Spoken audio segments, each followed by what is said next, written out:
Garry is a sales engineer with RingCentral, and there's a particular reason why we've asked Garry to be here. So Garry, can you tell us a little bit about yourself and your history in the phone business and your current role with RingCentral?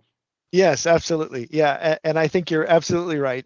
There is a little secret. I've been with Shoretel for quite some time, and then I was with Mitel during the acquisition, and then moved on to RingCentral. So the topic of what we're talking about today is especially near and dear to my heart because I've actually seen all different elements of it.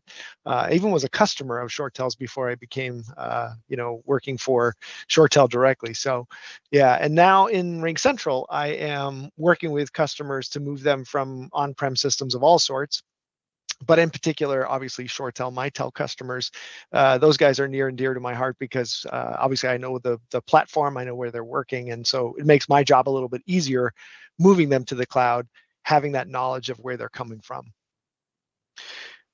Garry, I want to explore on some of the things that customers should be considering moving from a heritage Shoretel, Mitel solution to the RingCentral UCaaS solution.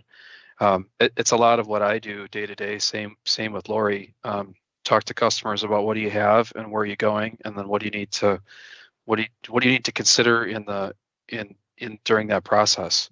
So I've got a couple different topics I want to touch on here, and the first one that I would like your thoughts on are going to be security and stability. Sure. Yeah, so the on-prem systems, in a lot of cases, the security of the system is based on the folks that manage it, either the external party that does that or the on-site employees themselves. With the cloud, that gets moved off the burden of IT and into the cloud provider because the cloud is now the service point. It's not necessarily the on-site systems, the on-site servers and whatnot.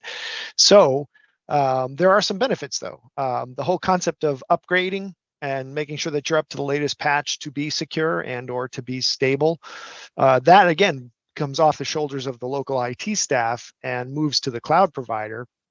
And you don't have to worry about it anymore. So as a customer, that's one of the nice things moving to the cloud is that I don't have to worry about that middleware piece.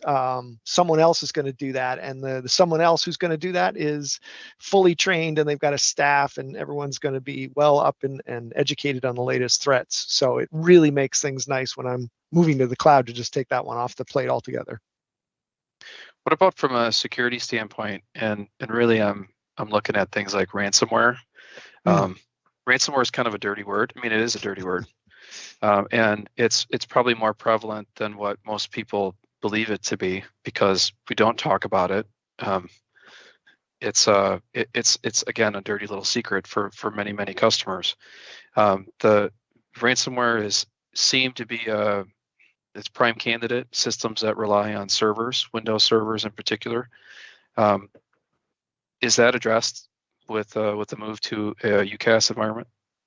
Yeah, and it's sort of along the same lines as what we were talking about earlier, is that if you are running a server, virtual server, server farm of some sort locally, you are responsible for making sure that that is not attacked or overtaken.